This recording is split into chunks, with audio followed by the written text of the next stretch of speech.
Lila would always remember that night, the night the sky burned the color of sorrow.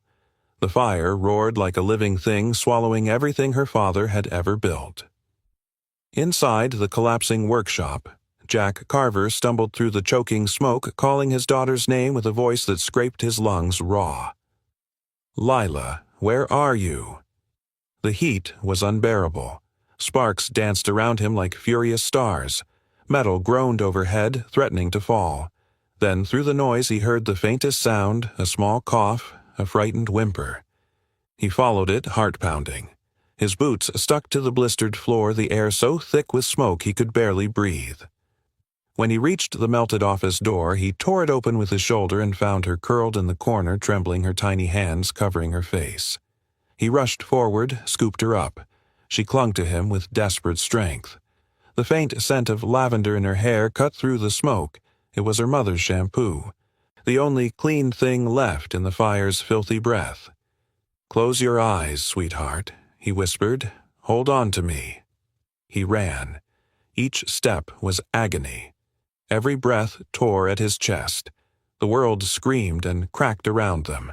When they burst out into the cold night, Jack fell to his knees, gasping. Lila's arms were tight around his neck. Behind them, his life burned. Sirens wailed in the distance. The fire's light flickered against the clouds. Ash rained down like snow. "Is it gone, Daddy?" Lila's voice was tiny, shaking.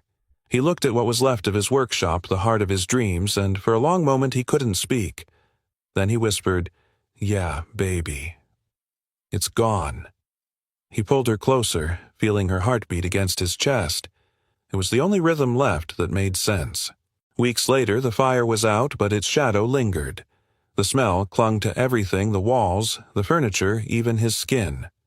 Jack sat at the kitchen table, hands rough and stained, staring at the bills stacked in front of him. The world outside had gone quiet. The neighbors had stopped coming by. Everyone had already moved on. He couldn't. The silence pressed against his chest until he could barely breathe. He rubbed his face, felt the stubble and exhaustion. His hands, once steady and skilled, now trembled slightly. From the next room came the faint sound of Lila humming. It was a song her mother used to sing, a tune that hung like a ghost in the air. He closed his eyes. The melody held him together better than any drink or prayer could. "You can fix steel," he murmured to himself. "You can rebuild walls. But how do you fix a heart?" No answer came. Just the soft hum of the refrigerator, the ticking of the wall clock, and Lila's voice trying to fill the space between them. He needed work. Anything. He opened his laptop, its old fan wheezing like an asthmatic sigh. His inbox blinked with a single new message. From Victoria Hale. Subject: proposal for restoration project. Hale Estate. The name froze him in place. Hale Industries, the corporation that had swallowed his first company whole, the same that had pushed him into bankruptcy. The same name connected to the accident that took Claire, his wife. His stomach tightened. He shut the laptop. But curiosity was a stubborn thing. He reopened it. The message was brief, polite, and strangely personal. Victoria Hale wanted him to oversee the restoration of an old property. She offered a salary that didn't make sense, too high, too generous. Jack read it twice, 3 times. The glow of the screen reflected in his tired eyes. "No," he whispered. "Not her. Not again." But his mind wouldn't let it go. The numbers. The chance to start over. The possibility of giving Lila something better than this quiet ruin. He pushed away from the table and walked into her room. She was asleep, curled under a thin blanket, her little bear tucked beneath her chin. Her hair was messy, her breathing soft. He sat beside her, brushed a smudge of soot from her cheek that hadn't washed off completely. "If I could trade all the money in the world for your mother back, I would," he whispered. "But all I've got now is you." Her eyes fluttered open. "Don't be sad, Daddy. You still fix things. You always do." He smiled faintly. "I try, baby. I really try." She drifted back to sleep, her tiny hand still holding his finger. Back in the kitchen, Jack stared at the laptop again. His pulse matched the ticking of the clock. For a long while, he said nothing. Then he opened a blank reply. "Miss Hale," he typed, "I accept your proposal." He hesitated, then added, "For the sake of the work, and for what needs to be rebuilt." He hit send. The soft click sounded louder than it should have, final and irreversible. He leaned back, staring into the darkened room. Through the window, the night wind moved through the trees, whispering against the glass. The fire had taken everything he had built. But maybe this was a way to build something else. He exhaled, long and slow. The smell of smoke was still there, but beneath it something faint stirred in his chest. It wasn't hope exactly, more like the ghost of it. Years later, when Lila would tell this story, she would say, "That night my father didn't just lose everything he had. He answered a message from the past, one that would change both our lives forever." Jack woke before dawn. The light hadn't yet touched the horizon, but his mind was already awake, sharp, restless, and heavy with regret. He sat at the kitchen table, nursing a cup of lukewarm coffee, staring at the laptop that still glowed faintly in the dark. The words he'd written the night before were burned into his thoughts. "I accept your proposal." He had sent it. There was no taking it back. Lila padded in quietly, dragging her blanket behind her like a cloud. Her hair was wild from sleep. She rubbed her eyes, climbed into his lap, and rested her head against his chest. "You didn't sleep," she murmured. Jack brushed a hand through her hair. "No, not much." "Are we going somewhere?" He hesitated. He hadn't told her yet. The truth still tasted uncertain on his tongue. Maybe he said softly, "Someplace new. Somewhere we can start again." She tilted her head up to look at him, her eyes sleepy but curious. "Does it have trees?" Jack smiled faintly. "I think it does." By afternoon, an answer arrived. "Mr. Carver, we're pleased you accepted. Transportation and lodging will be provided. Please arrive by Friday. The Hale estate is in Somerset County. A car will meet you at the station. V. Hale." Jack read it twice. The formality, the brevity, it sounded like her. He had never met Victoria Hale in person, but her name carried a weight that made people either bow or break. Years ago, her company had destroyed his business deal. The fallout had ruined him, cost him his wife's faith in safety, and in some quiet way taken her life. And yet, here she was offering him work. It felt wrong. But so did staying here surrounded by ashes. The next 2 days passed in quiet motion. Jack packed tools into a dented metal case, wrenches, screwdrivers, a torch he couldn't bear to leave behind. Each sound, the click of the locks, the rustle of old work gloves felt like saying goodbye to a version of himself. Lila filled her own small backpack with drawings, her favorite book, and a photo of her mother. She slipped it inside without a word. On Friday morning, the train station smelled of rain and old wood. The loudspeaker cracked with announcements. Jack and Lila stood side by side, their breath clouding in the cold air. Lila pressed her hand into his. "Are we going to live there?" "For a while," Jack said. "It's a big job. Will the lady be nice?" He thought about the name again. Victoria Hale. The woman who had more power than she knew what to do with. The woman whose decisions had rippled through his life like a storm. "I don't know," he answered quietly. "But we'll find out."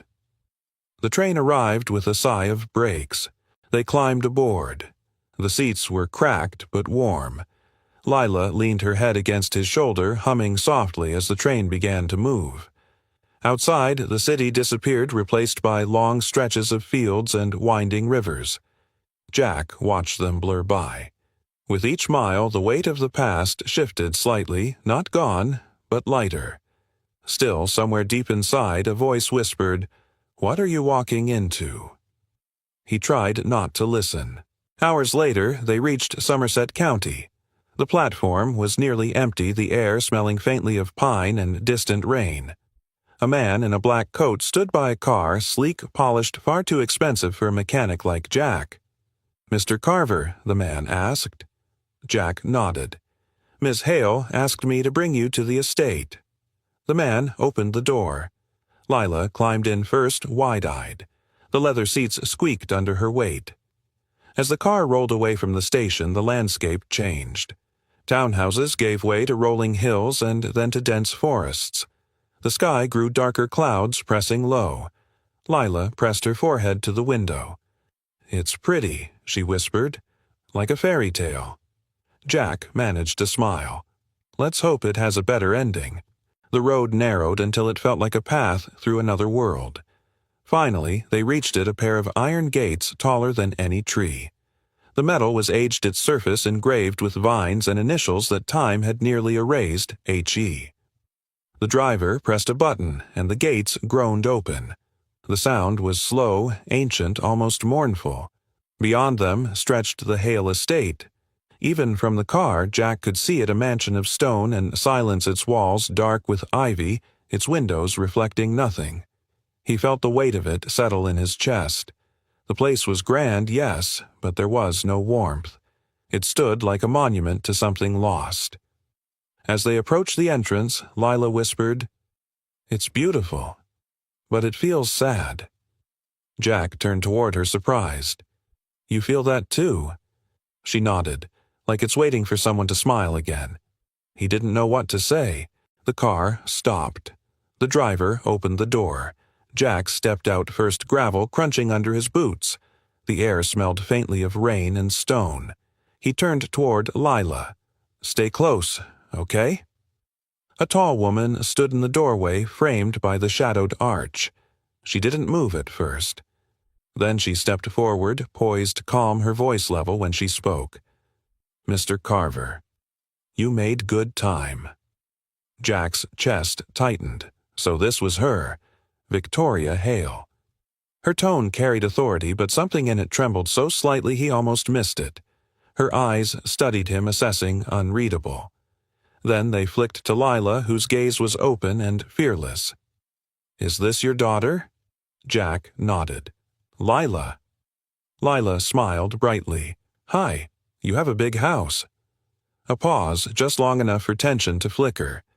Then, unexpectedly, Victoria smiled back, a small, uncertain curve. "Yes," she said, "though it hasn't felt like much of a home lately." Jack felt a strange shiver pass through the moment. Something unspoken lingered there like dust on old air. Victoria turned, gesturing toward the wide doors behind her. "You must be tired. Come in." Jack followed her inside. The echo of their footsteps filled the vast, hollow space. He glanced at the stone walls, the cold chandeliers, the silence that seemed to watch them. He didn't say it aloud, but the thought came clear as breath. You can rebuild a place, but some ruins go deeper than walls. And as the doors closed behind them with a low final thud, Lila's voice drifted up soft, wondering daddy. "Why does it feel like this house is holding its breath?" Jack looked at the woman who had once destroyed his life and now held his future in her hands. He didn't answer, because deep down he felt it too. The first thing Jack noticed about the Hale estate wasn't its size, it was the silence. It wasn't the gentle kind of quiet that came from peace, but the kind that echoed from loneliness. Every sound, the creak of a floorboard, the soft click of Victoria Hale's heels, seemed to linger longer than it should, trapped beneath high ceilings and years of unspoken words. Victoria led them through the long corridor, her posture straight, her voice controlled. "This section of the estate is mostly unused," she said, her tone distant but measured. "You'll have access to the workshop behind the east wing. My assistant will send you the restoration plans by morning." Jack nodded, his eyes scanning the walls. Paintings of stern faces watched them, ancestors perhaps all sharing that same cold pride. Lila's small footsteps echoed between them. She gazed up at the portraits with quiet curiosity. "They all look sad," she said softly. Victoria paused mid-step, her shoulders stiffening. "Do they?" Lila nodded, like they forgot how to smile. Jack expected a sharp retort, but instead Victoria only said, "Perhaps they did." Then she continued walking. They reached 2 adjoining rooms near the back of the corridor. "These will be yours," she said, gesturing. "Meals are at 7. My housekeeper Marjorie can show you around tomorrow." Jack nodded again, polite but guarded. "Thank you." Victoria hesitated as though she wanted to say something more. Then with a brief nod she turned and walked away, her heels fading into the vastness of the house. When the sound finally disappeared, the silence returned thick and watchful. Lila tugged at her father's sleeve. "She looks lonely." Jack looked down at her. "She's rich, Lila. People like that don't get lonely." But even as he said it, the words didn't sit right. That night, after Lila fell asleep, Jack lay awake, staring at the ceiling. The faint scent of old wood and dust filled the air. Somewhere down the hall, a grandfather clock ticked with slow authority. He couldn't stop thinking about Victoria Hale, the precision in her voice, the restraint in her movements, the way she had looked at Lila as if trying to remember what innocence felt like. He wasn't sure what he'd expected when he came here. Anger, maybe. Resentment. But what he saw in her eyes wasn't cruelty. It was distance.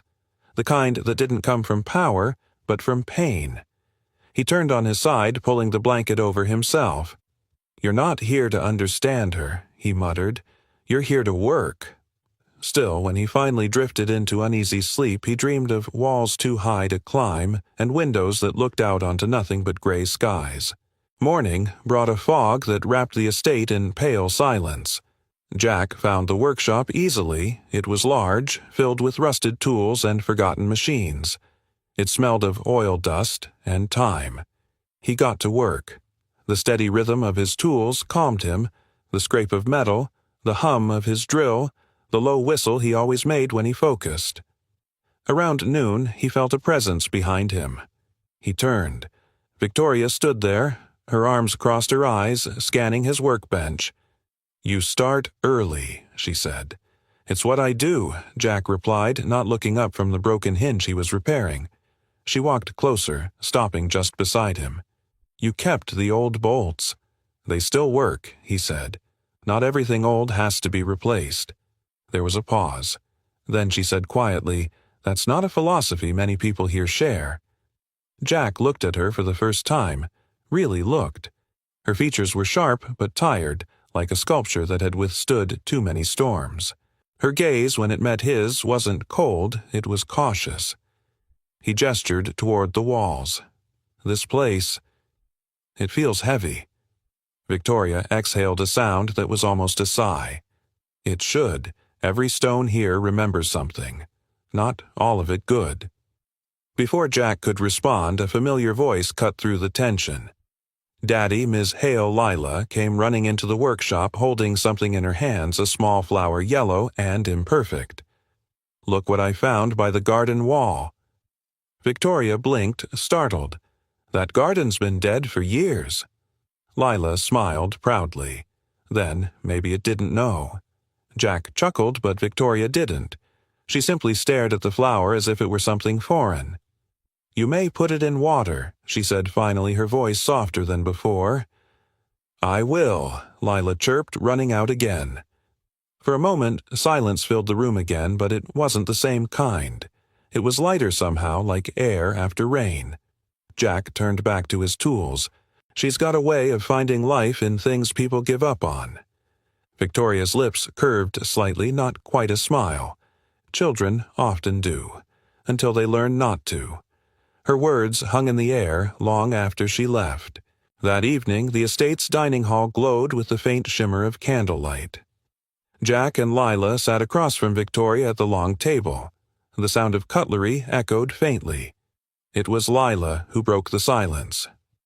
"Ms. Hale, why do you live in such a big house if you're alone?" Jack froze, about to apologize, but Victoria raised a hand slightly. "I wasn't always alone," she said. Her tone was calm, but something in it trembled. And this house wasn't always quiet. Lila's eyes widened. Was it happy then? Victoria looked down at her plate. Once. Jack felt the air shift. There was pain there, quiet, buried deep.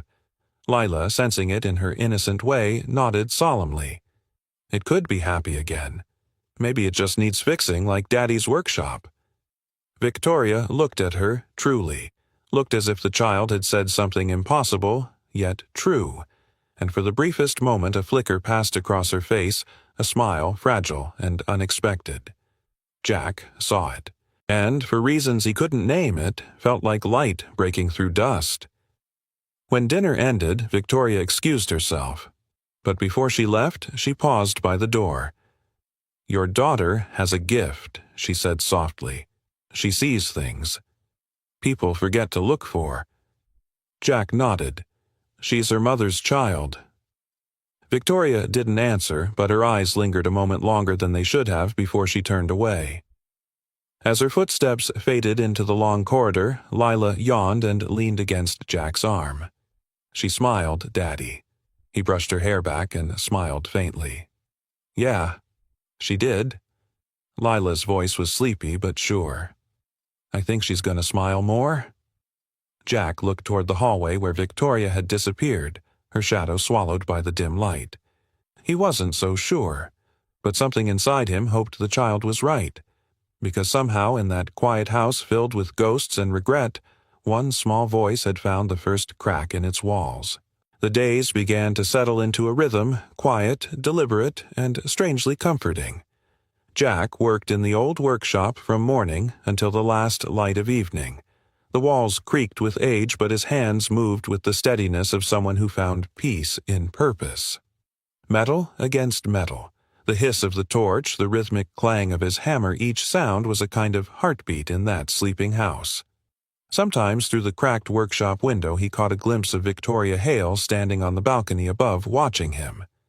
She never called out, never interrupted, just observed in silence as though trying to remember what it felt like to create something rather than control it.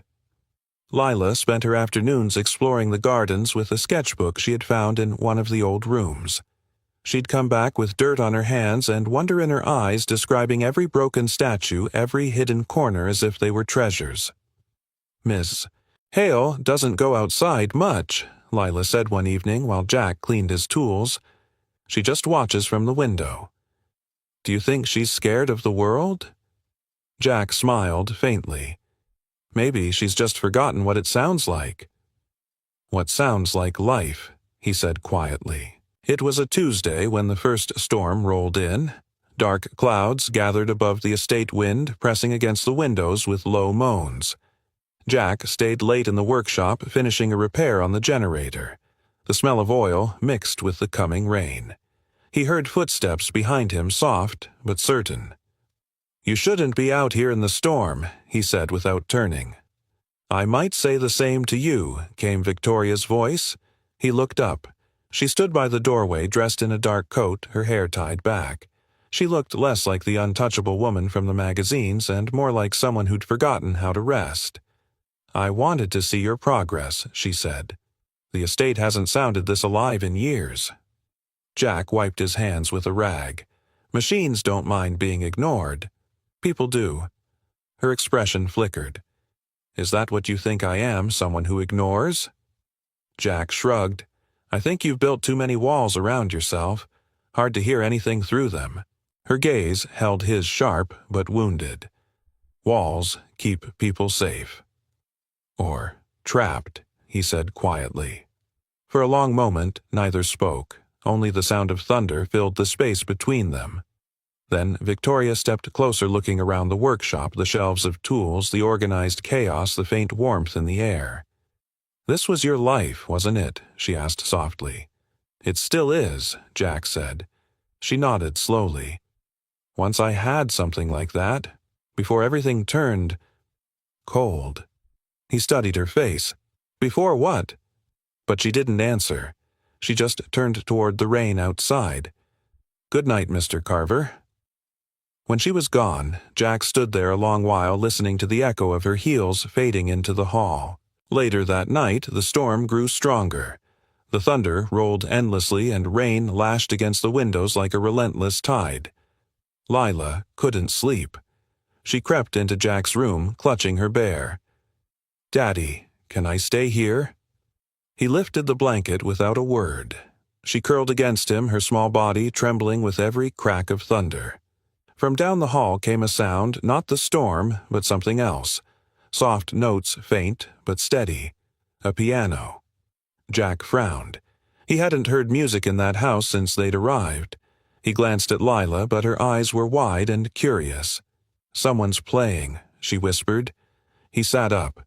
The melody drifted through the corridors slow, haunting, full of ache. "Stay here," he said, but she shook her head. "Please, Daddy. I want to listen." So they walked together, following the sound.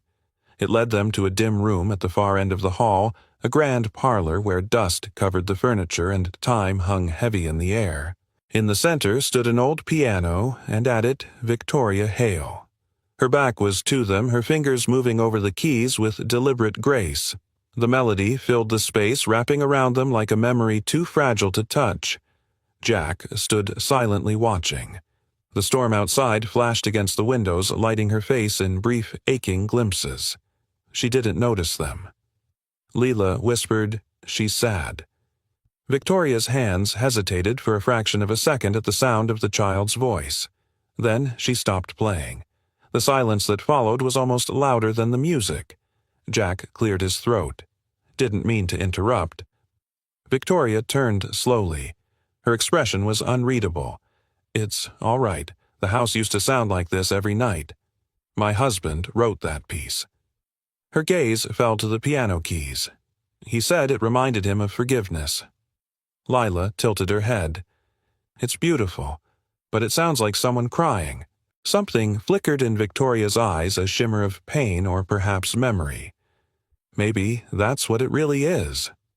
Jack stepped closer. "You play well." She gave a small, humorless smile. "Once I played for joy. Now I play to remember." The thunder rolled again, and Lila climbed onto the bench beside her, pressing a random key. The note rang out bright and clumsy, but it made Victoria's lips soften into the smallest of smiles. "May I learn it?" Lila asked eagerly. Victoria hesitated. "It's not an easy song." "That's okay," the girl said. "Daddy says everything hard is worth fixing." Victoria looked at Jack, their eyes meeting across the piano. For a heartbeat, something unspoken passed between them. Recognition, understanding, maybe even grace. "I suppose he's right," Victoria whispered. "We can try." That night, when Jack put Lila to bed, she asked quietly, "Daddy, do you think Miss Hale misses her husband?" He brushed her hair back. "I think she misses the parts of herself that lived when he did." Lila frowned. Can people fix that, Jack thought for a long time. Maybe not all the way, but sometimes someone comes along and helps you remember what light feels like. She smiled sleepily. "Then maybe we can help her." He kissed her forehead. "Maybe we already are." Later, when the house was dark, Victoria sat alone at the piano again. Her fingers hovered above the keys but didn't play. Instead, she whispered into the quiet as if the walls might answer. "He said everything could be rebuilt," she murmured. "He never told me what to do when the person breaks instead of the house." Outside, the rain slowed to a soft drizzle. The last notes of her song lingered in the air, fading into silence. Upstairs, Jack lay awake listening. The melody replayed in his mind, each note echoing through the empty spaces of his heart. He closed his eyes, and for the first time since the fire, he didn't dream of ashes. He dreamed of a song, half sorrow, half hope, and of a woman who played like she was trying to remember how to live. The storm came without warning. By late afternoon, the wind had grown restless, rattling the old windows of the Hale estate. The sky darkened to the color of bruised steel. Jack stood at the edge of the workshop, staring up at the clouds rolling over the hills. He had fixed the roof that morning, but even solid metal felt fragile against what was coming. Inside the main house, the air shifted. Lila sat by the window sketching the garden, her pencil moving in soft, confident strokes. Victoria crossed the room with her usual calm grace, though the faint tension in her shoulders betrayed unease. The weather changes fast out here, Jack had warned her earlier. Now, as the first drops hit the glass, Victoria looked out across the grounds. "It'll pass," she murmured, though the wind seemed to disagree. Minutes later, rain began to fall in sheets, the kind that drowned every other sound. Thunder cracked like splitting wood. The estate, with all its age and grandeur, trembled. By dusk, the storm had become a living thing. Lightning slashed the sky, turning the gardens white for a heartbeat before swallowing them again in darkness. Jack rushed through the corridor, checking the windows and doors, making sure everything was secure. "Where's Lila?" he called to Marjorie, the housekeeper. She was in the greenhouse earlier, Marjorie shouted over the wind. The old one near the orchard. Jack froze. The greenhouse. The structure had been unstable for years. He was already running before she finished speaking. Outside, the rain hit like cold needles. Jack pushed through it, boots sinking into mud, wind roaring in his ears. He could barely see through the sheets of water, but the faint flicker of light Lila's lantern pulled him forward. "Lila!" he shouted. His voice was swallowed by the storm. He reached the greenhouse and yanked open the heavy door. Inside, the air was thick with damp earth and fear. Lila crouched behind a table, clutching her sketchbook to her chest, her small lantern flickering wildly. "Daddy!" she cried. Jack rushed to her, kneeling, pulling her into his arms. "You can't be here, sweetheart. The glass could shatter. I wanted to bring the flowers inside," she sobbed. They were going to drown. His heart ached even as fear gripped him. "We have to go right now." A sharp crack split the air, a branch crashing against the roof. One of the old glass panes gave way, scattering shards across the floor. Jack shielded Lila, his arms wrapping around her. Then, through the chaos, another voice called out, clear, sharp, and close. "Jack, Victoria." He turned, and there she was standing at the doorway, rain soaking her hair, eyes blazing with panic. She crossed the distance in seconds, grabbing a metal beam to steady herself. "Give her to me," she shouted. Jack passed Lila into her arms, then turned to brace the collapsing frame. "Go. Not without you." The next moment came like a flash, literally. Lightning struck a nearby tree, the sound deafening. The shockwave shattered the remaining pane's glass, raining down around them like crystal rain. Jack lunged, pulling Victoria and Lila to the floor, shielding them both as the structure gave one last groan and fell silent. When the thunder faded, only the sound of their breathing remained. They stumbled out into the night, soaked to the bone, covered in dirt and shards of glass. The rain had softened, though the wind still whispered like an echo of what had been. Victoria's hand bled from a cut crimson against the pale of her skin. Jack took her wrist gently. "You're hurt." "It's nothing," she said, her voice unsteady. He tore a strip from his sleeve and wrapped it around her hand, his fingers trembling slightly. Their eyes met, and for the first time there was no distance, no armor, just raw, human relief. Lila, shivering between them, looked up and said in a small, tired voice, "You both look like superheroes." Victoria blinked, and then to Jack's astonishment, she laughed. It was a soft, broken sound, at first like something unused for too long, but it grew light and real. Jack found himself smiling back despite everything. The storm had left its scars, but in its wake something else had taken root, a kind of fragile warmth. Back inside, Marjorie fussed over them with towels and tea. Lila sat by the fire, wrapped in a blanket, her eyelids heavy with exhaustion. Victoria sat across from her, silent, her gaze fixed on the flames. Jack handed her a cup. "You should rest. That hand needs tending." She accepted it, but didn't drink. "I haven't run through a storm since I was a child," she said softly. He smiled faintly. "You did good. Brave, even." Her eyes flicked up, searching his. "I wasn't brave. I was terrified. That's what makes it count," he said. She looked away, but her expression softened.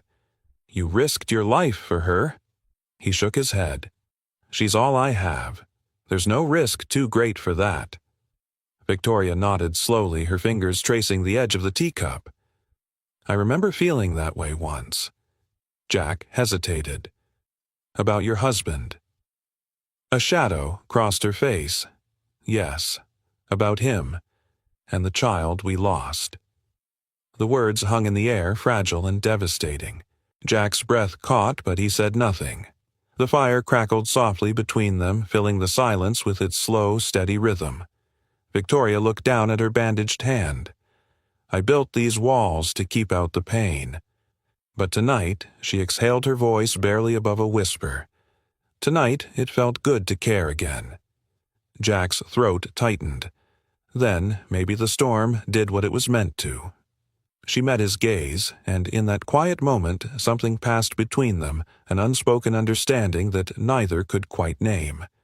Lila stirred half asleep, murmuring, "Daddy." She smiled again. Jack smiled too. "I saw." Victoria's lips curved shyly this time. "You too should get some sleep." "So should you," Jack replied. She nodded, but didn't move her eyes, drifting back to the fire. As the night settled around them, the house seemed different, less haunted, less hollow. For the first time, laughter had echoed through its halls. Outside, the rain finally stopped. The air smelled clean, renewed. And though the storm had passed, its mark remained not as destruction, but as proof that even in the darkest tempests, something tender could still survive. The storm had passed, but it left behind a stillness that felt almost sacred. The air smelled of wet earth and pine. The next morning, soft sunlight filtered through the clouds, catching on puddles that glimmered like fragments of silver. Jack walked through the estate grounds with his hands in his pockets, boots sinking slightly into the softened soil. The greenhouse lay in ruins behind him, its shattered glass now glinting harmlessly in the sun. He would fix it, of course. That's what he did. He fixed things. But for now, he simply breathed, feeling the world settle again. He found Lila near the overgrown garden behind the east wall. She was crouched by a patch of wild grass, her fingers digging in the dirt. "What are you doing?" "Kiddo." She looked up, her cheeks smudged with mud, but her smile bright. "Planting flowers." Miss Hale said, "I could have this corner." He raised a brow. Did she now? Lila nodded eagerly. She said it used to be her favorite place, but nobody's taken care of it since her husband. Jack's heart softened. Then I guess it's about time someone brought it back to life. He helped her clear the dead roots and broken branches, his hands steady and sure. The soil was dark, fertile, the kind that remembered things. A few minutes later, Victoria appeared at the garden gate. She wore a simple linen dress and no shoes, her hair tied loosely behind her. For the first time since he'd met her, she looked less like a woman built from ice, and more like someone simply trying to thaw. "You're both early risers," she said, her tone light. "Habit," Jack replied, glancing up. "Work doesn't do itself." She smiled faintly. "Nor does healing, I suppose." Lila waved her over. "Ms. Hale, look, we found tiny buds under all the weeds." Victoria knelt beside her, touching the fragile sprout with care. "These are irises," she said softly. "My husband loved them. He said they were the color of forgiveness." Her voice trembled on that last word. Jack looked at her. Really looked. There was a story behind that softness, something buried deep beneath years of silence. Lila, blissfully unaware of the weight in the air, began to hum while patting the soil around the roots. The small melody, bright and imperfect, seemed to reach a place in Victoria that no one had touched in years. "You have a good daughter," she said quietly. "She has a good heart," Jack replied. "Better than mine ever was." Victoria shook her head. "You risked your life for her. That's a heart anyone would be proud of." He gave a small, rueful smile. "I've made my share of mistakes. Maybe too many." Her eyes met his. Then we're two of a kind. They worked together for hours, clearing weeds and planting new bulbs. The rhythm of it, hands and soil breath in sync, felt almost like a conversation in another language. Words weren't needed. At one point, Victoria paused, brushing dirt from her fingers. "You once told me you used to build things that mattered." "What did you mean by that?" Jack leaned back on his heels. "I worked on a project meant to bring clean energy to small towns. It got shut down before we could finish. politics, greed, take your pick. Her face tightened slightly. Was it a Hale Industries project? He hesitated. It was. The silence that followed was heavy but not hostile. Victoria's eyes flickered with something like guilt. I didn't know, she said. Not then. I was younger, too busy protecting the family name to notice what that name was doing to people. Jack didn't answer right away. Instead, he planted another flower, pressing the soil gently. Maybe some things can't be undone, but they can be rebuilt differently. She nodded slowly as if she were memorizing his words. By noon, Lila had declared the garden officially alive again. She stood proudly between them, dirt on her knees and sunlight in her hair. Victoria smiled, a real, unguarded smile. You've done more for this place in one morning than I have in 10 years. That's because you forgot to play in the dirt, Lila said wisely. Victoria laughed softly, and the sound startled even her. I suppose I did. Jack leaned against the fence, watching them. There was something profoundly human about the moment, fragile, ordinary, and beautiful in its simplicity. When Lila ran off to fetch her sketchbook, Victoria stayed behind. The laughter faded into a quiet neither of them rushed to fill. She traced a leaf between her fingers and said, My husband died in a factory explosion 10 years ago. One of ours. Hale Biochem. Jack stiffened but stayed silent. He was overseeing a safety test. Something failed. Her voice was calm, almost detached, but her hands trembled. I was told it was an accident, but deep down I knew it was negligence. Our negligence. Jack felt the ground shift beneath him. I'm sorry, he said quietly. She nodded. I tried to bury it under work, under pride. But this house, it keeps every echo, every regret. He looked at her, his expression softening. You're not the only one haunted by a past you didn't choose. For a moment, their eyes held. The air between them carried the weight of shared understanding. Two people bound not by love yet but by the ache of survival. That evening, the three of them sat in the garden under fading light. Lila sketched while Jack and Victoria watched her. The air was cool and the scent of rain still lingered. Lila held up her drawing, a rough but charming image of the three of them among the flowers. Look, we're all smiling. Victoria tilted her head, touched. That's quite the miracle. Leela giggled. Maybe it's the flowers. They make people remember happy things. Jack smiled at his daughter's simple wisdom. You might be right. As twilight deepened, Victoria stood. Thank you for today, for reminding me that some things can grow again, even in old soil. Jack nodded. It's good soil, he said. It just needed someone to care. She looked at him, then something unspoken flickering in her gaze. And what about you, Mr. Carver? What do you need? He hesitated. I don't know yet, but I think I'm starting to remember. Victoria gave a small, wistful smile. Then we'll both keep trying. As she walked back toward the mansion, the wind stirred softly through the garden. The newly planted irises swayed gently in the breeze as if nodding in quiet approval. Jack stood there for a long while, watching her silhouette fade into the twilight, feeling something he hadn't felt in years, a cautious kind of hope. And when Lila slipped her small hand into his, he realized the house was no longer silent. It was breathing again. Autumn crept into Somerset quietly, the way regrets often do, slowly and all at once.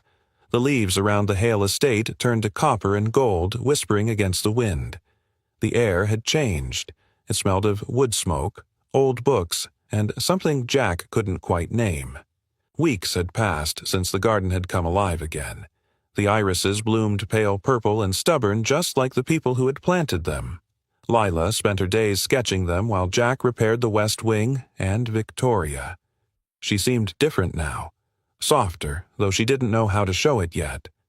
Sometimes Jack caught her watching Lila with an expression that looked almost maternal. Sometimes when he caught her watching him, she didn't look away. But healing Jack had learned rarely comes without a sting. It happened on an ordinary Tuesday. He was in the library searching for architectural plans for the estate's roof. The room smelled faintly of leather and dust, its high shelves reaching toward the ceiling like silent witnesses. As he reached for a folder tucked behind a row of old ledgers, a stack of papers tumbled down. Among them, an envelope, thick and sealed, marked with a faded stamp, Hale Biochem, Internal Report. Jack froze. He recognized that name. Too well. Hands suddenly unsteady, he opened the envelope. Inside were reports, safety audits, maintenance logs, all dated from over a decade ago. He flipped through the pages until one line caught his eye. Incident at Site B17. Chemical storage malfunction due to unapproved modifications. Fatality confirmed Claire Carver, external contractor. The words blurred. His breath caught. Claire Carver, his wife. For a moment he couldn't move. The air thickened, pressing down on him. His pulse roared in his ears. He read the line again and again as if repetition might change the truth. It didn't. The report was signed by Victoria Hale. By the time he reached the courtyard, the world had narrowed to sound the crunch of his boots, the wind slicing through the trees, the sharp beat of his heart. Victoria was standing near the garden, trimming dead branches. She turned at the sound of his footsteps. Jack. He threw the folder to the ground. Pages scattered like broken glass between them. Did you know? His voice cracked with disbelief. Did you know about this? Victoria stared down at the papers. The color drained from her face. Jack, I don't, he snapped. Don't say you didn't. Your name's right there. You signed it. I signed hundreds of reports, she said, her voice trembling. I didn't. You didn't. His words were sharp-cutting. Didn't bother to read. Didn't care who your company killed as long as the profits were safe. Victoria flinched as if struck. You think I wouldn't have stopped it if I'd known Jack's anger boiled over. My wife died because of Hale Biochem. Because of you. Lila, who had been sketching by the fountain, froze. Daddy Jack turned his chest, heaving. Go inside, Lila. Her voice wavered. What's happening now? She hesitated, then ran tears already forming. When she was gone, Victoria whispered, I swear to you, Jack, I didn't know she was your wife. I didn't even. But you knew someone died, he interrupted bitterly. You knew, and you buried it. You built walls to keep it quiet, didn't you? Her eyes filled with tears. I was told it was an accident. I believed it. God help me, I wanted to believe it. Jack shook his head.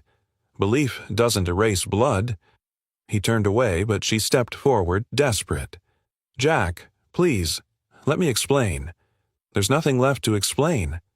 His voice was cold now, the edge of fury fading into something worse, grief. You and your company destroyed everything I loved, and I let you into my home. I let you near my daughter. Don't say that, she whispered.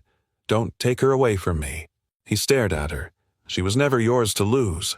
That night, the sky opened again as if the heavens themselves couldn't bear the silence.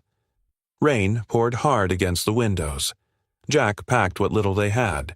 Lila stood by the door, her eyes red and confused. Why are we leaving? He didn't answer right away. How could he tell her that the woman she'd begun to love had a hand, however distant, in their deepest wound? Sometimes, he said finally, we find light in the wrong places. And if we stay too long, it burns. Lila hugged her bear tighter. But she's not bad, Daddy. She's sad, like us. He swallowed hard, his chest aching. Some things can't be fixed, Lila. As they stepped outside, the rain swallowed their footsteps. The car engine rumbled to life. Inside, Jack's hands trembled on the steering wheel. He looked up once toward the mansion. A single figure stood at the balcony, Victoria soaked and motionless, her hand pressed against the railing as if to hold herself upright. Her voice carried faintly through the storm, raw and breaking. Jack, I didn't know she was your wife. But the rain drowned her words. He drove away the tires splashing through puddles, the estate vanishing behind them into the dark. Inside the empty house, Victoria collapsed against the doorframe, the papers still scattered across the courtyard like confessions. Marjorie found her there, trembling. "Miss Hale, what happened?" Victoria's voice was barely a whisper. "The past happened." She picked up one of the soaked pages, the line that named Claire Carver, and stared at it until the ink bled away beneath the rain. Her hand covered her mouth as the sob finally escaped. Miles away in the small motel where Jack and Lila stopped for the night, the silence between them was unbearable. Leela lay on the bed, clutching her bear. "Daddy," she whispered. "I don't think she meant to hurt us." Jack sat in the chair by the window, staring out at the storm. His voice was low, heavy. "Intentions don't change what's done. But maybe she's sorry." He turned to her, and for the first time that night his eyes softened. Maybe he said quietly, "But sorry doesn't bring your mother back." Lila's tears fell silently. "Do you hate her now?" Jack looked away. The rain blurred the glass until the outside world disappeared. "I don't know what I feel," he admitted. "Maybe that's the worst part." She nodded, small and solemn, as if she understood more than he wanted her to. When she finally fell asleep, Jack closed his eyes, hearing Victoria's voice echo faintly in his mind. "I didn't know." He wanted to believe her. God, he wanted to. But trust once burned leaves only ashes. The desert was a quieter kind of loneliness. In New Mexico, mornings began with the soft scrape of wind along stucco walls and the distant call of a train. Coffee smelled stronger here, sharper, as if it wanted to keep a man awake to what he'd lost. Jack fixed things in a one-room shop off the highway, swamp coolers, farm pumps, old radios that crackled with ghosts. He liked the hum of small motors, the honest tick of gears finding their rhythm again. It was work that didn't lie. He could hand something back and say, "It runs," and for a few seconds his chest would loosen. Lila walked to school with a backpack that squeaked on one strap. She always waved twice at the corner, once for the world, once for whoever was missing it. In the afternoons, she sat on the porch with paper and charcoal, drawing the same house again and again, 2 windows, one open, one closed. "Why always that house?" Jack asked one evening, lowering himself onto the step beside her. The wood creaked in a weary, forgiving way. She shaded the open window with small, careful strokes. "Because I keep thinking the closed one will open if I draw it right." Jack looked at the sketch. The open window spilled light in soft lines. The other kept its darkness like a promise. He wanted to say that some windows never opened. He wanted not to say it. "You're getting good with shadows," he said instead. "It's easier to draw the dark parts," she murmured. He didn't answer. The desert wind moved across the dry grass, a sound like pages turning. Time arranged itself into neat, forgettable weeks. Jack kept a calendar by the register, crossing off days with a dull pencil. He told himself he liked the order. He told himself routine was a kindness. At night, when sleep wouldn't come, he thought of the estate's long hallways and the way footsteps echoed there. He heard the memory of a piano, the ache in each note, the way a voice he didn't want to miss had said forgiveness like it might be something you could hold. He tried not to hear it. He failed. In the evenings, Lila drew and hummed under her breath. Sometimes she stopped and stared out past the fence as if listening to a faraway answer.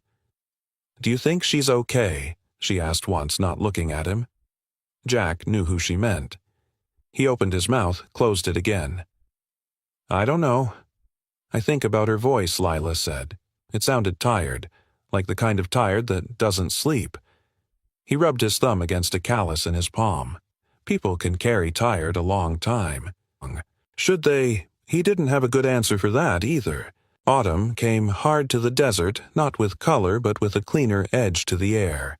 The nights snapped. The attic breathed a little colder. The television in the living room worked when it wanted to, antenna turned, just so a roll of tape keeping the back panel from popping loose. One Friday, the evening news stuttered into focus mid-sentence, all bright studio voices and flat concern. Lila poured cereal as if it were an event clink of spoon-soft crunch. Jack sank into the thrift store couch joints, clicking like old hinges. A headline scrolled across the bottom of the screen, Hale Industries Scandal Former CEO Under Investigation. Jack reached for the remote by reflex. He didn't want this house in his house. His thumb hovered over the power button. Lila looked up. Not a pleading look, not even a question. Just a quiet, steady request from the small person who had learned to read the weather inside him. He didn't press the button. The anchor's voice flattened into serious. Victoria Hale, once the face of Hale Industries, faces allegations of embezzlement tied to offshore accounts. Sources claim she resigned before the board could take action. Her current whereabouts are unknown. The screen filled with photographs Victoria at a charity gala. Victoria with a ribbon and a shovel. Victoria beside men who smiled with clean teeth. The pictures were all bright rooms and clapping hands. Jack listened for the sound rooms make when they empty. He heard it anyway. Embezzlement, Lila whispered. That's stealing, right? He swallowed. That's what they're saying. But she... Lila stopped the word catching. She planted flowers with us. Jack felt something old and mean rise in him. People can plant flowers and still burn fields. He didn't say it. He watched the crawl of names and numbers he couldn't do anything about. A talking head replaced the anchor and said words like fiduciary and malfeasance. Another segment ran a list of acquisitions and closures. Small companies swallowed towns, losing lights one by one. Jack recognized too many of the names. The ache in his jaw crept toward anger, then past it into that quieter place where worn-out things go. Lila drew her knees up on the couch. "Do you think she really did it? I think the world's messy," Jack said. "And rich people don't always get messy on themselves." "That's not an answer." He set the remote down and pressed his fingers into the old fabric cushion until it squeaked. "I don't know," he said. It was the most honest sentence he had. The broadcast shifted to footage outside a courthouse microphone's umbrellas, a wall of weatherproof smiles. Someone said the board had been blindsided. Someone else said these things never happen without boardrooms knowing first. The studio lights made certainty easy. Jack felt the urge to shut it off to close the door on this voice of another life. He reached again for the remote. Lila's hand touched his sleeve. "Can we just listen a little longer?" He let his hand fall away. After the news, the quiet returned with a weight. The refrigerator kicked on in the kitchen and made itself brave. A neighbor's dog barked at nothing. Air moved through the vent with a tired sigh. Lila went to the table and pulled her drawing closer. 2 windows. The open one glowed. The closed one was a mouth that wouldn't speak. "She's not hiding," Lila said more to the paper than to him. "I don't think so." "What do you think she's doing? Trying to fix something?" She shaded the darkness deeper, then softened one edge with her thumb.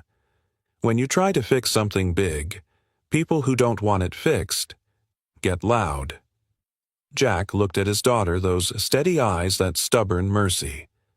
"Claire, you would have recognized this," he thought. "You would have told me not to be a coward about it."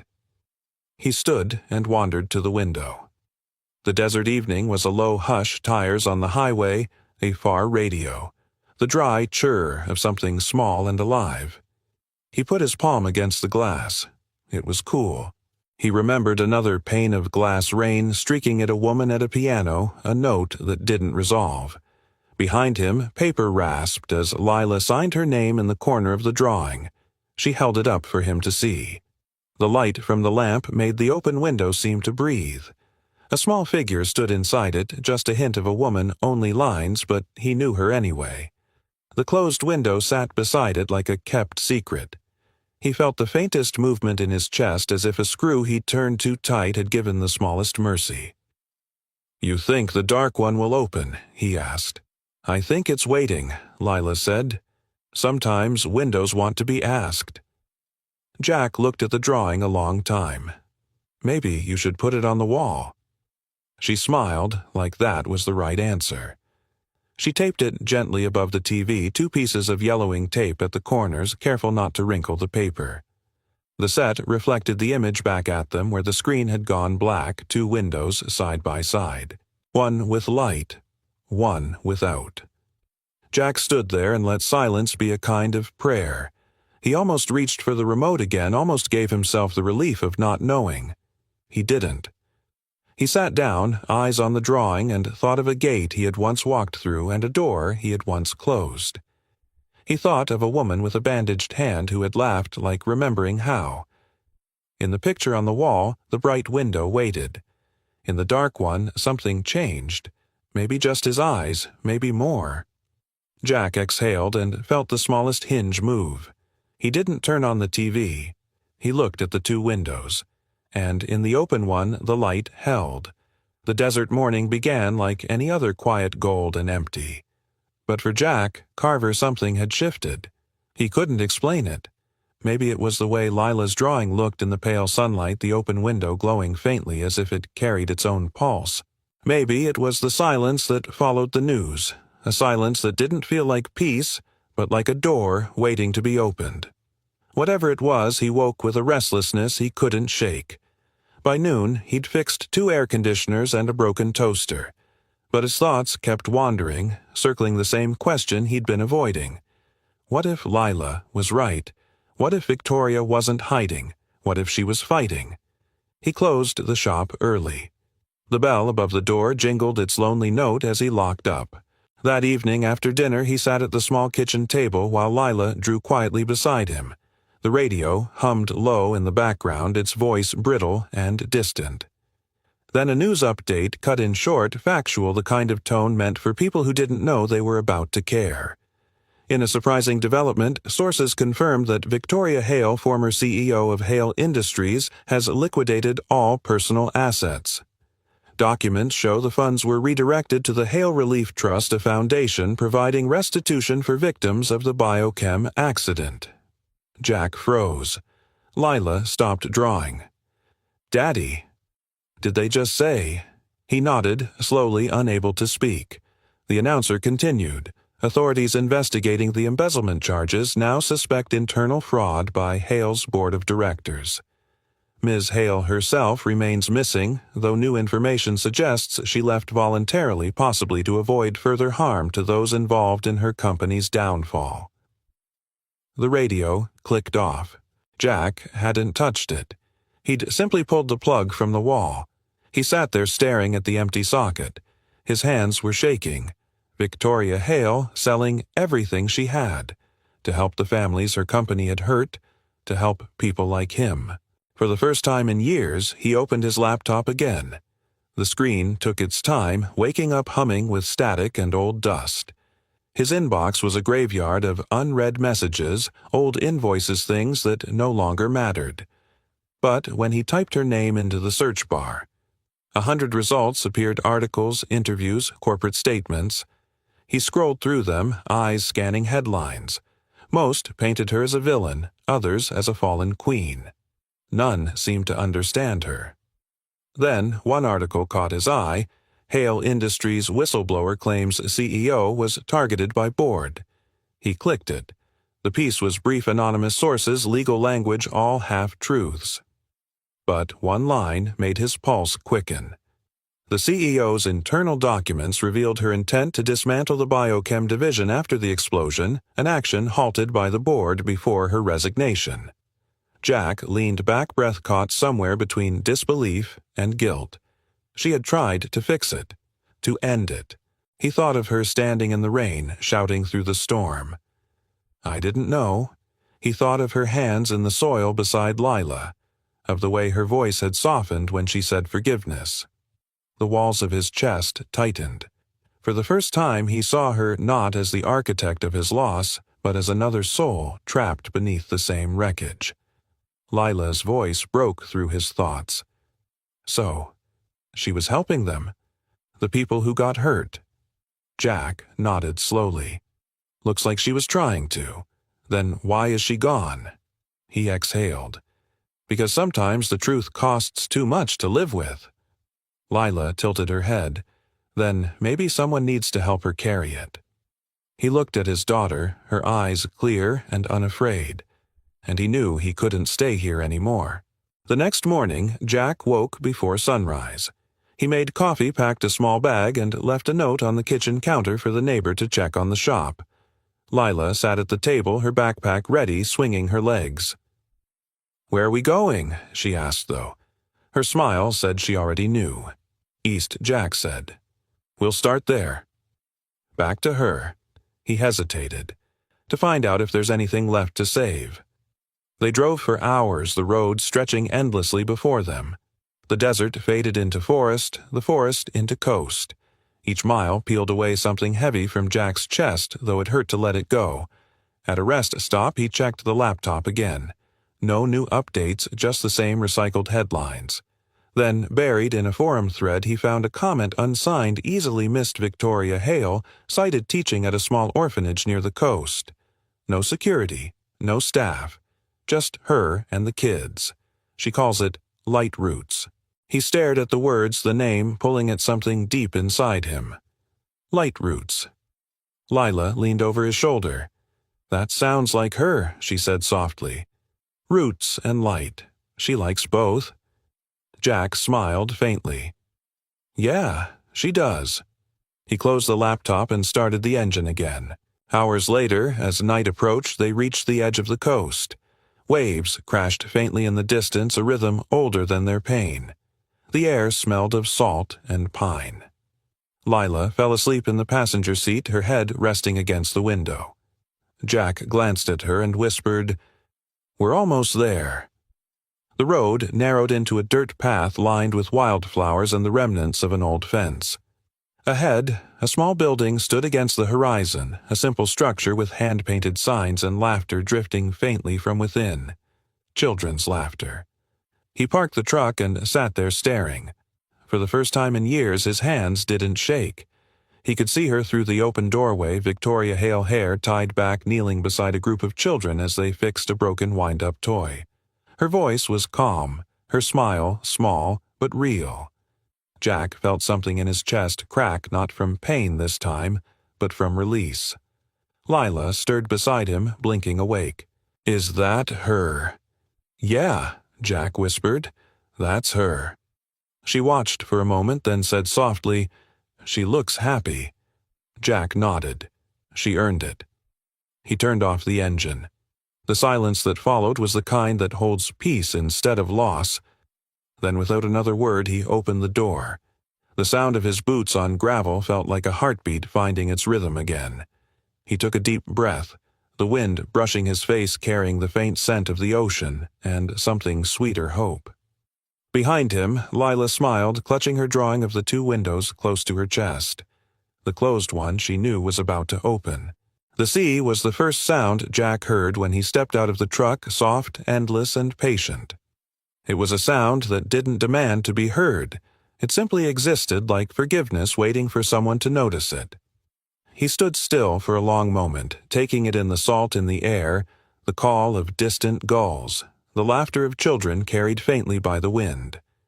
After years of machines and storms and silence, the ocean's calm felt almost unreal.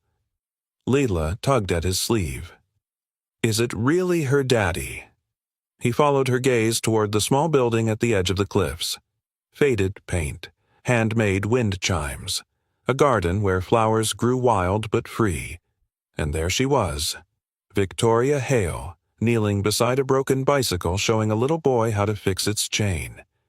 "Yes," Jack said quietly. "It's her." Lila smiled, a small knowing thing. "I told you she was trying to fix something." Jack almost smiled back. "You were right." They waited until the children drifted off toward the dormitory, their laughter fading into dusk.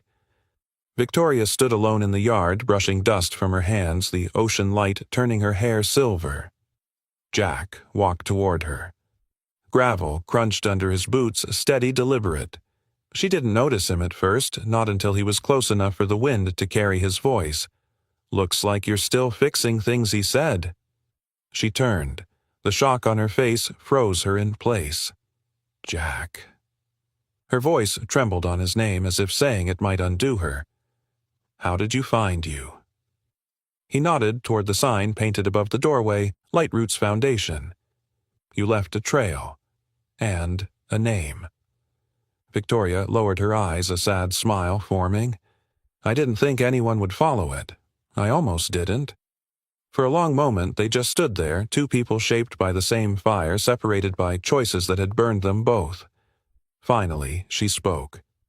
You shouldn't have come. I don't deserve, don't he interrupted softly. Don't decide what I came here to give. She looked at him, then really looked. His hair had grayed. His hands were rough, but his eyes were still steady, the same eyes that had once held rage and grief, now carrying something quieter. Why Jack? She asked. After everything, he let out a breath that sounded almost like a laugh. Because Lila wouldn't let me forget who you really were. Her expression broke fragile and human. Your daughter. She saw me better than I saw myself. She tends to do that, he said. They stood in silence again, the ocean murmuring between them. When she finally spoke, her words came slow and deliberate. I lost everything. The company, the estate, the name. But it's strange, once all the noise was gone, I started hearing what mattered. What did you hear? The sound of children laughing, she said softly, and the sound of my own guilt turning into something else. Something lighter. Jack's throat tightened. You built this place for them. I sold what was left. Every cent went into this foundation. These kids, they're the ones we failed Jack. Orphans from the biochem disaster. The ones whose names no one remembered. I thought maybe if I could give them a future, I'd finally stop being afraid to live in my own past. He watched her, the wind catching strands of her hair, her eyes rimmed with fatigue but shining with something real. You didn't have to disappear, he said quietly. You could have told me. She shook her head. Would you have listened? Jack didn't answer, because they both knew he wouldn't have. Not then. Lila appeared at the doorway, her backpack slung over her shoulder, her smile soft and bright. Hi, Ms. Hale. Victoria's eyes widened, tears welling instantly. Lila. The girl ran forward and wrapped her arms around her waist. You found the light, Lila said simply. Victoria laughed through tears, holding her tightly. Maybe I just followed yours. Jack stood nearby, watching them, his hands buried in his pockets. For the first time in years, the sight of someone else's joy didn't hurt. It healed. Later, when the sun dipped below the horizon, the three of them sat by a fire pit overlooking the sea. The flames danced in the wind, painting their faces in gold and amber. Victoria turned to Jack, her voice quiet but steady. You were right, you know, about rebuilding. He smiled faintly. Took me long enough to realize what that really meant. What does it mean to you now? He thought for a moment. That not everything can be fixed with metal and tools. Some things need patience. And forgiveness.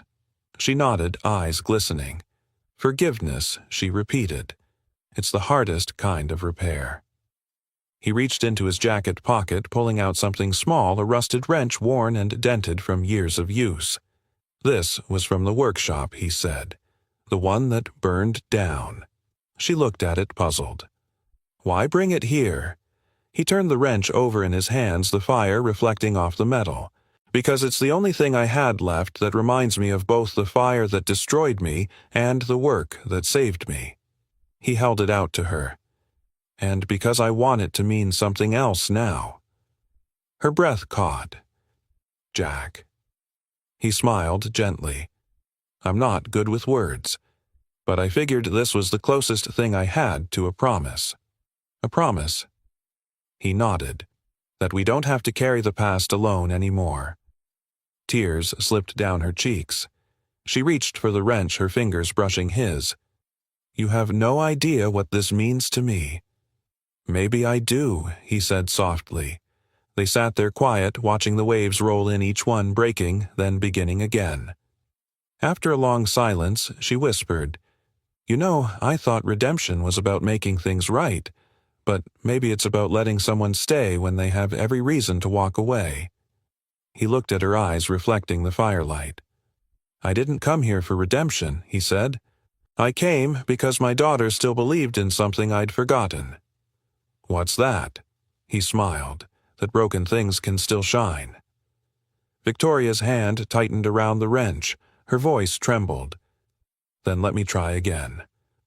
Not as the woman who ruined your life, just as someone who finally learned what life is for." Jack's heart swelled with something too large for words. He reached for her hand. "Then let's rebuild Victoria. Not the past, just what's left of now." She nodded, tears glimmering in her eyes. "Yes, Jack. Let's start there." The wind rose, carrying the scent of salt and smoke. The sound of the waves filled the space between them, not as noise but as rhythm, a heartbeat the world had been holding for them both. Lila's voice came from behind, soft as the tide. "You fixed it," she said. "Both of you." Jack turned toward her, smiling. "We're getting there." Victoria laughed gently through her tears, whispering, "Then maybe we're finally home." A year passed, but at the Light Roots Foundation time felt different. It didn't rush or drag, it breathed. The mornings began with the sound of hammers and laughter echoing off the sea cliffs. Children ran barefoot through the courtyard, their voices bright as birds. The scent of sawdust and salt mixed in the air. And amid it all, Jack Carver stood beside a half-built workbench, his sleeves rolled up, showing a boy how to sand a piece of wood smooth enough to reflect light. "See," Jack said, steady and patient. "When you take your time, the rough edges start to listen." The boy nodded solemnly, his small hands covered in dust. Like people, Jack smiled. Exactly like people. Across the yard, Victoria Hale was helping two girls plant saplings near the fence. She wore jeans, her hair tied back, the sun touching her face with warmth instead of judgment. The world no longer called her a CEO or a scandal, it simply called her Miss V. And for the first time in her life, that was enough.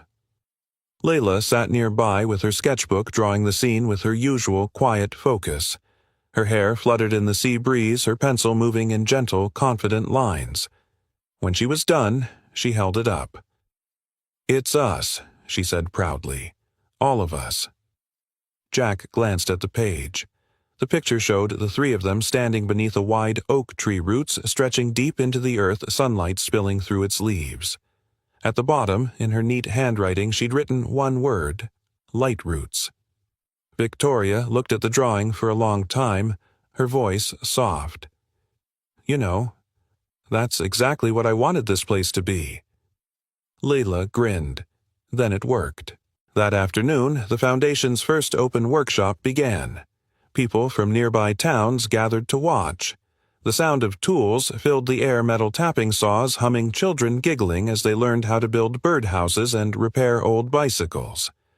Jack moved between stations, guiding hands, steadying tools, laughing in ways he hadn't in years. He caught Victoria's eye across the yard. She was watching him with quiet admiration, her hands still on the child's shoulders she was helping. When the day ended, the children carried their creations to the shoreline, placing them on a long wooden table for display. The sun was sinking low, painting everything in gold. Victoria walked over to Jack, her hands resting lightly on her apron. "They look proud," she said, watching the children run. "They should be," Jack replied. "They built something with their own hands." She smiled, the expression easy and free. "You taught them that." He shook his head. "No, you gave them a place where they could believe it mattered." She fell quiet, looking out toward the horizon. "I used to think success was about what you leave behind. Now I think it's about who you lift up while you're still here." Jack nodded slowly. "Guess we both learned something about rebuilding." Victoria turned to him, her voice softer. "Jack, thank you for not giving up on me." "On this?" He looked at her for a long moment. "You did the same for me. Maybe that's what this is all about, fixing things together until the light finds its way back in." A gust of wind swept through the courtyard, carrying the scent of salt and lavender. The chimes near the door rang clear and bright. Victoria's eyes glistened. Sometimes I wonder what Claire would think if she saw us here." Jack smiled, the sadness in it gentle now.